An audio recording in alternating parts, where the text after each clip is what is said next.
Dinanath Mangeshkar hospital प्रकरणामध्ये आता ससूनच्या समितीने जो अहवाल दिलाय त्याची माहिती समोर येते आणि यामध्ये धक्कादायक बाब समोर येते. सूत्रांच्या माहितीनुसार ज्या पद्धतीने अहवाल दिला गेलाय त्यामध्ये पूर्णतः डॉक्टर घैसासांच्या बाजूने हा अहवाल असल्याचं म्हटलं जाते.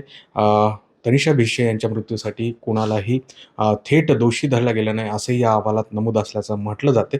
ज्या महत्त्वाच्या बाबी या अहवालामध्ये आहेत त्या संदर्भात अमित गोरखे जे या सगळ्या प्रकरणाचा पाठपुरावा करतायत ते स्वतः आपल्यासोबत आहेत. आपण त्यांच्याकडनं जाणून घेऊया. खरं तर हा अहवाल जो आहे तो ससूनच्या समितीने पोलिसांकडे दिलाय. या अहवालानुसार जर कोणी दोषी असतं तर त्यांच्यावर तात्काळ गुन्हे दाखल झाले असते. मात्र सध्या तरी तशी परिस्थिती दिसत नाही. त्यामुळं हा अहवाल जो आहे तो तुमच्यापर्यंत पोहोचलाय का? आणि असं असेल जर कोणी दोषी त्यामध्ये थेट मानलं गेलं नसेल तर हा किती गंभीर अहवाल आहे?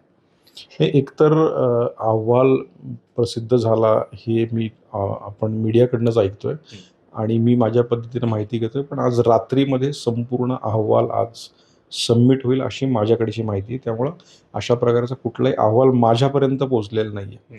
आणि तुम्ही म्हणताय तशा पद्धतीनं अहवाल येणं मलाही अपेक्षित नाही आहे. कारण जे काही घडलंय त्या सगळ्या प्रत्येक क्षणाला, प्रत्येक गोष्टीला मी स्वतः त्या ठिकाणी साक्षीदार आहे. अर्थात अहवालामध्ये जे महत्त्वाचे मुद्दे नमूद करण्यात आलेले आहेत त्यामध्ये डॉक्टर घैसास यांच्यावर फार काही ठपका ठेवण्यात आलेला नाहीये.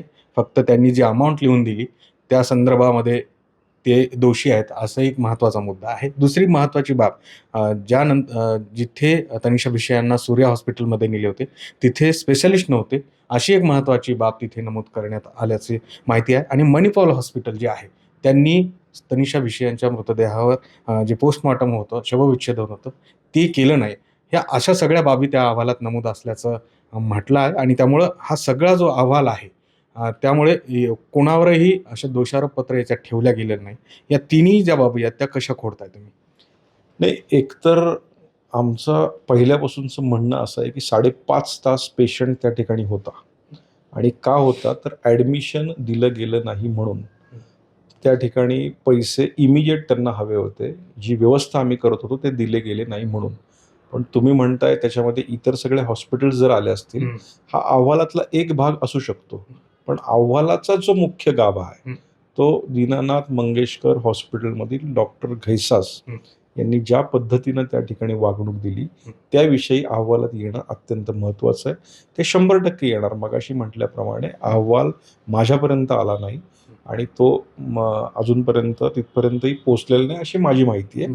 पण यामध्ये अनेक गोष्टी आहेत. पण महत्त्वाचा दुवा, महत्त्वाचा गाभा हा या अहवालातला हाच आहे, की दीनानाथ हॉस्पिटलमध्ये 5.5 तास या पेशंटवर उपचार का झाले नाहीत? आणि 10 लाख रुपये रिसीट मिळाल्यानंतर 10 लाख रुपये भरले नाही म्हणून जर त्या ठिकाणी त्या महिलेला थांबवलं गेलं असेल तर हा 100% गुन्हा ठरतो आणि त्या अहवालात स्पष्ट आहे. त्यामुळेच एकंदरीत हा अहवाल आता जी चर्चा आहे त्यावर ज्या प्रतिक्रिया आल्या त्या अशा पद्धतीने आल्यात की शासन जे आहे ते घैसासांना वाचवते, त्यांना प्रोटेक्शन देखील दिल्या गेलंय.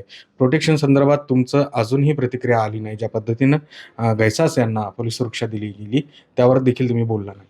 नाही, मी एकतर पोलीस प्रोटेक्शनचं मी इथे टीव्हीत पाहिलं आणि त्याविषयी मी माहिती घेतल्यावर मलाही असं सांगितलं, म्हणजे माहिती मिळाली की घैसासांवर गुन्हा दाखल होऊ शकतो आणि ते जाऊ नयेत म्हणून त्या ठिकाणी पोलीस त्यांच्या घराच्या खाली तैनात आहेत. त्यांना प्रोटेक्शन दिलेलं नाहीये, खाली तैनात आहेत अशी माहिती मिळाली. आणि मी पुन्हा एकदा सांगतो की अहवाल मी पाहिलेला नाही.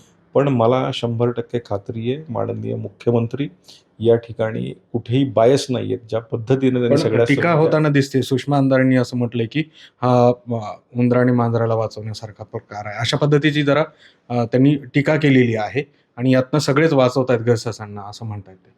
नाही, असं नाही होणार. मी स्वतः या आमदार मी भारतीय जनता पार्टीचा आहे. परंतु या ठिकाणी माननीय मुख्यमंत्री योग्य न्याय देतील, ही माझी अपेक्षा आणि ते 100% देतील.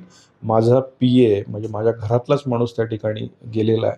त्यामुळे ही लढाई अशीच आहे आणि 100% उद्या सकाळपर्यंत हा अगदी अहवाल शेवटचा प्रश्न की या संदर्भामध्ये अशीही चर्चा आहे की सुशांतनी त्या दिवशी फोनच बंद ठेवला होता आणि म्हणून त्यांचा संपर्क होत नव्हता. अशा पद्धतीच्या चर्चा आहेत. वेगवेगळ्या चर्चा समोर येतात.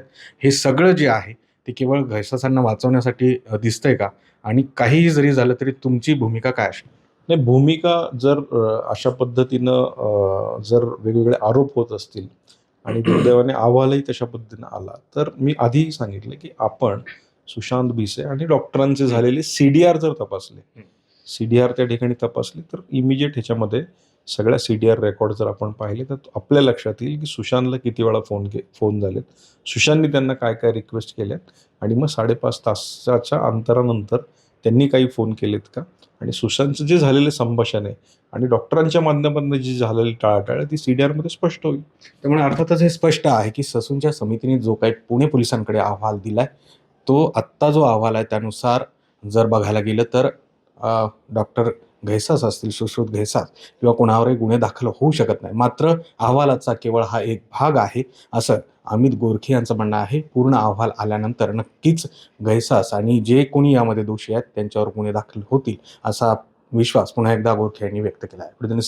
सुरेश पाटीलसह गोविंद वाकडे, न्यूज 18 लोकमत, पिंपरी चिंचवड.